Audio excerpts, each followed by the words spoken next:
राष्ट्रीय जनता दल कोई political party नहीं, वो एक प्राइवेट लिमिटेड कंपनी है जिसमें ऊपर से शुरू होकर के नीचे तक सिर्फ परिवार के लोग नजर आते हैं।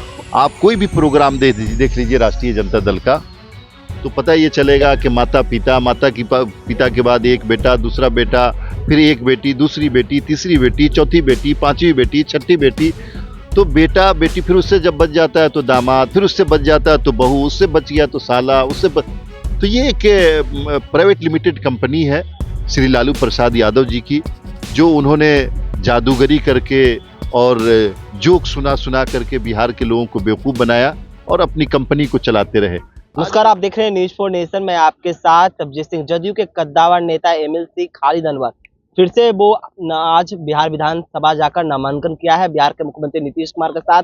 जिस तरह से बात करें कि 11 एमएलसी का जो सदस्यता है वो जाने वाली है और आज जाकर नीतीश कुमार ने भी और खालिद अनवर ने भी नॉमिनेशन किया। हमारे साथ बात करने के लिए खुद है सर। पार्टी ने फिर से आप पर विश्वास जताई है और मुख्यमंत्री ने आज आपने नामांकन किया, क्या करिएगा? देखिए, मैं अपने पार्टी जनता दल यूनाइटेड की जो लीडरशिप है उनका और अपने नेता श्री नीतीश कुमार जी का मैं शुक्रिया अदा करता हूं, धन्यवाद करता हूं जिन्होंने मेरे ऊपर भरोसा किया और मेरे ऊपर भरोसा के साथ साथ मेरी कौम के ऊपर, बिहार के लोगों के ऊपर भरोसा किया है। बिहार के लोगों के ऊपर उनको पहले से भरोसा है। मैं जितना भी शुक्रिया अदा करूं कम है।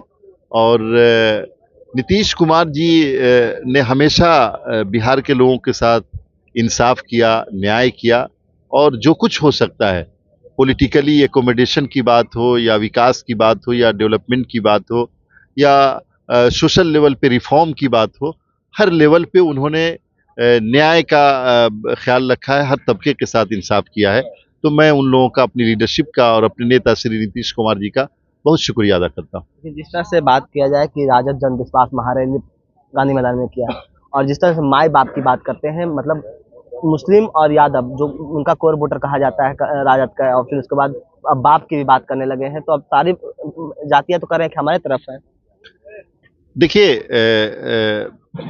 राष्ट्रीय जनता दल कोई पॉलिटिकल पार्टी नहीं, वो एक प्राइवेट लिमिटेड कंपनी है जिसमें ऊपर से शुरू होकर के नीचे तक सिर्फ परिवार के लोग नजर आते हैं।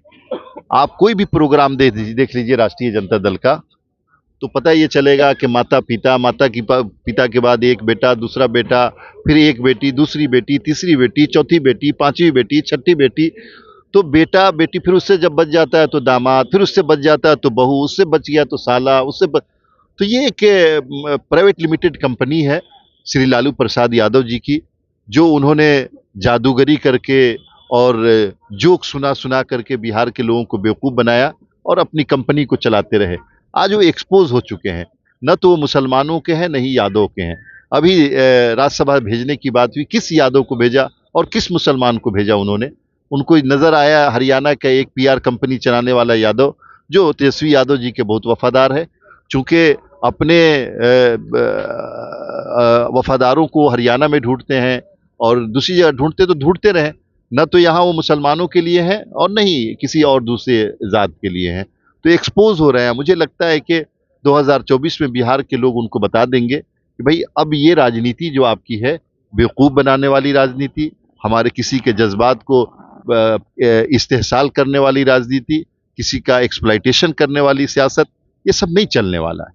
अब यहाँ नीतीश कुमार की राजनीति चलेगी, जो सबको लेके चलते हैं और उनकी निगाह में 13 करोड़ बिहारी उनके परिवार हैं। लेकिन नेता प्रतिपक्ष तेजस्वी यादव तो बोल रहे हैं कि थके हुए मुख्यमंत्री को हमने चलवाया, 17 महीनों में रोजगार दिलवाया, बिहार में काम करवाया, वो अब थक गए हैं, अब किसी का काम का लायक नहीं है नीतीश कुमार।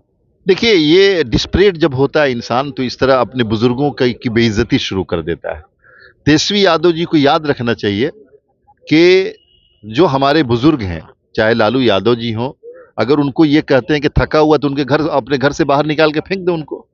अगर वो कहते हैं कि थक गए हैं, तो उनकी माता जी की उम्र क्या है? क्यों उनको विधान परिषद में प्रतिपक्ष का नेता बना रखा है? ये सब जबान सही नहीं है। डिस्प्रेशन में अगर इस तरह की बातें करेंगे श्री नीतीश कुमार के लिए, जिनको बिहार का एक एक बच्चा बहुत इज्जत की निगाह से देखता है, और जो बच्चा है वो उनको अपना बाप मानता है, जो बुजुर्ग है उनको अपना भाई मानता है, जो बेटियां उनको भाई अपना बाप मानती हैं, तो ये तो आप लोगों की निगाह में गिर जाएंगे ना। तेजस्वी यादव जी गिर चुके हैं, वो डिस्प्रेशन में इस तरह की बातें कर रहे हैं। और मुझे लगता है कि उनका वक्त बहुत गिना चुना रह गया है और बहुत जल्द उनके उनके जो सियासत का सूरज है डूब जाएगा और सिर्फ अंधेरा रहेगा। एक अंतिम सवाल लेंगे सर, जिस तरह से अभी राजनीतिक परिवारवाद की ओर चली गई है, प्रधानमंत्री नरेंद्र मोदी भी आए तो परिवारवाद की बात कर रहे थे और लालू यादव कह रहे हैं कि परिवारवाद की, उनके परिवार है ही नहीं तो परिवार को किसको पढ़ाएंगे? नहीं, लालू यादव जी अगर परिवार का मतलब समझते हैं कि जो वो परिवारों की एक टीम लेके चलते हैं और अपनी प्राइवेट लिमिटेड कंपनी को चला रहे वही परिवार है, तो समझते रहें। नीतीश कुमार ने बार बार कहा कि 13 करोड़ बिहारी मेरा परिवार है, और जिनके बारे में आप कह रहे हैं वो अपने पूरे भारत को अपना परिवार मानते हैं।